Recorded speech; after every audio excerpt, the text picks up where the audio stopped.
एक 10वीं क्लास की बेहद खूबसूरत छात्रा जो स्कूल में पढ़ाई करने के लिए जाती थी, लेकिन उसे पढ़ाई की जगह पर पढ़ाया जाता है दुष्कर्म का पाठ। उस लड़की के साथ दुष्कर्म किया जाता है और उस लड़की का विश्वास शिक्षकों पर से तो उठता ही है, साथ में शिक्षिकाओं के ऊपर से भी इतना उठ जाता है कि जो बच्ची डॉक्टर बनना चाहती थी वो अपनी पढ़ाई छोड़कर घर पर बैठ जाती है। आखिर उस बच्ची के साथ ऐसा क्या हुआ था कि वो शिक्षक नाम से ही नफरत करने लगी थी। इतनी नफरत कि वो विद्यालय में जाना ही नहीं चाहती थी। वो पढ़ाई लिखाई छोड़कर घर बैठ जाती है और घर बैठकर घर में ही कार्य करने लगती है। लेकिन ये बात उसके पिता को बर्दाश्त नहीं होती। वो जब उससे इस पूरे मामले के बारे में जानने की कोशिश करते हैं तो एक ऐसा भयानक मामला सामने आता है जिसे सुनकर पिता की आंखों से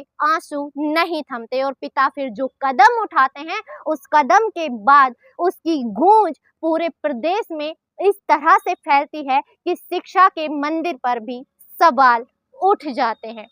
तो चलिए जानते हैं पूरी कहानी को। नमस्कार, मैं ज्योति गौड़ और आज की जो सच्ची कहानी मैं आपको सुनाने जा रही हूँ, ये सच्ची कहानी है राजस्थान प्रदेश का ही एक जगह लगती है जिला अलवर, और अलवर के ही भिवानी में एक सरकारी विद्यालय होता है।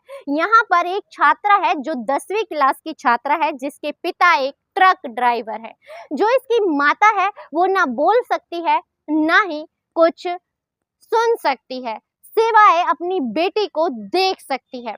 कुछ समय से उसकी बेटी जो हंसती खिलखिलाती थी, जो एक बड़ा डॉक्टर बनना चाहती थी, पढ़ लिख कर अपने सपने पूरे करना चाहती थी, और उसके लिए उसके पिता दिन रात मेहनत करते हैं और दिन रात मेहनत करके अपनी बच्ची को पढ़ाना चाहते हैं। लेकिन वही बच्ची अचानक से अपना विद्यालय छोड़कर घर बैठ जाती है और वो कहती है कि वो विद्यालय नहीं जाएगी। और वो ये दर्द अंदर ही अंदर सहती रहती है, लेकिन किसी को बताने की स्थिति में नहीं होती, क्योंकि घर में ना भाई है ना बहन है, सिवाय एक माँ है जो ना बोल सकती है ना ही सुन सकती है। जो पिता हैं वो ट्रक पर ज्यादातर रहा करते थे, लेकिन एक दिन जब उसके पिता वापस आते हैं और अपनी बच्ची को गुमसुम देखते हैं तो देखकर परेशान हो जाते हैं। वो कहते हैं कि बेटा, जब मैं पहले आया तब भी तुम ऐसी ही थी और आज भी ऐसी ही हो, और आखिर तुम्हारा विद्यालय छोड़ने का कैसा फैसला है? तुम तो पढ़ लिख कर एक बड़ी डॉक्टर बनना चाहती थी, अपने सपने पूरे करना चाहती थी, मेरा नाम रोशन करना चाहती थी, लेकिन तुम घर पर क्यों बैठ गई? मैं तुम्हारे लिए दिन रात मेहनत करता हूँ, लेकिन ऐसा क्या हुआ कि तुमने पढ़ाई छोड़कर घर बैठने का फैसला किया? आखिर बच्ची को बड़े प्यार से समझाते हैं और आखिर बच्ची टूट जाती है, और टूट कर जो कहानी सुनाती है वो सुनकर उसके पिता की आंखों से आंसू नहीं थमते। पिता लज्जित हो जाते हैं, शर्मसार हो जाते हैं और अपने आप को सबसे ज्यादा कमजोर महसूस करते हैं, लेकिन वो टूटते नहीं हैं। सीधा वहीं के पास का एक थाना लगता है, मांडन का थाना, वहां पर अपनी बच्ची को लेकर के पहुंच जाते हैं और वहां पर एक नामजद शिकायत दर्ज कराई जाती है, जिसमें बच्ची बताना शुरू करती है कि कुछ समय पहले, आज से लगभग 1 साल पहले, 2 शिक्षिकाएं उसे विद्यालय से अपने साथ लेकर के जाती हैं। महिला शिक्षिकाएं थी जिन पर वो बहुत ज्यादा यकीन किया करती थी। वो शिक्षिकाएं उन्हें एक घर में लेकर जाती हैं। उस घर के आसपास और कोई घर नहीं थे, लगभग 1-2 ही घर थे। उस घर में जब वो प्रवेश करती है तो वहां पर खाने पीने की व्यवस्थाएं चल रही थी, लग रहा था कोई पार्टी वगैरह चल रही है। वहां पर उनके ही विद्यालय के प्रिंसिपल सर मौजूद थे और साथ में 2 शिक्षक और मौजूद थे, लेकिन साथ में 2 महिला शिक्षिकाएं थी, तो उसे डर नहीं लगता, सब कुछ सामान्य लगता है। बच्ची को भी साथ में बिठा लिया जाता है। बच्ची देखने में बेहद खूबसूरत होती है, पढ़ाई लिखाई में भी बहुत ज्यादा होनहार होती है। बच्ची बैठ जाती है। कहते हैं कि शिक्षक जैसा विश्वास तो बच्चे किसी पर भी नहीं कर सकते।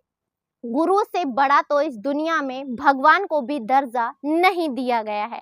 तो बच्ची उनके साथ बैठ जाती है, खाना पीना खाती है, लेकिन खाने में ही कुछ ऐसी चीज मिला करके उस बच्ची को खिला दी जाती है कि बच्ची बेहोश हो जाती है, और बेहोशी की हालत में वही तीनों पुरुष शिक्षक उसके साथ दरिंदगी करते हैं और दोनों महिला शिक्षिकाएं उसका वीडियो बना लेती हैं। लेकिन जब बच्ची को होश आता है तो वो सारा मामला समझ जाती है। बच्ची रोते रोते दोनों महिला शिक्षिकाओं से कहती है कि मैम, ऐसा कैसे हो सकता है, आपने कुछ कहा क्यों नहीं।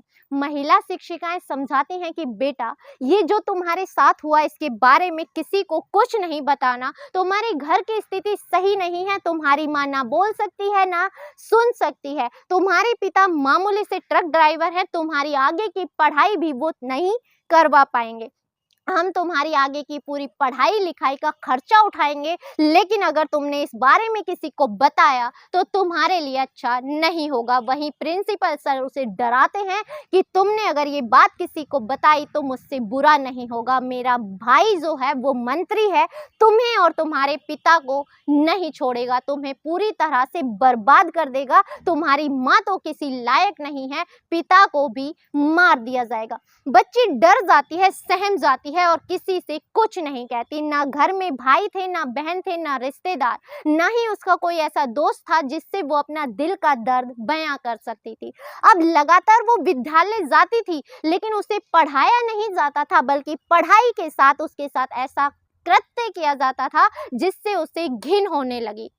लगातार 1 वर्ष का समय बीत जाता है, लेकिन जब दिवाली की लंबी छुट्टियां पड़ती हैं तो बच्ची फिर दोबारा विद्यालय जाती ही नहीं है, जिसकी वजह से उसके पिता को शक होता है। पिता आते हैं, उससे पूरा मामला पूछते हैं तो सारा मामला सामने आता है। जब थाने में शिकायत दर्ज कराई जाती है तो नामजद शिकायत में दोनों शिक्षिकाओं, प्रिंसिपल सहित दोनों शिक्षकों का नाम दर्ज कराया जाता है और उसके बाद उसी विद्यालय की 3 और छात्राएं सामने आती हैं और वो भी उन्हीं के खिलाफ नामजद शिकायत दर्ज कराती हैं कि बहुत समय से उनके साथ भी यही सब हो रहा है, लेकिन उनके अंदर हिम्मत नहीं हुई कि वो इसके लिए आवाज उठा सकती। हम हर बार आपसे कहते हैं कि अगर आपके साथ कुछ गलत हो रहा है तो तुरंत आवाज उठाएं, चुपचाप उसे सहते ना रहें, क्योंकि आपका सहना, आपकी चुप्पी ना जाने कितने लोगों की जिंदगी बर्बाद कर सकता है।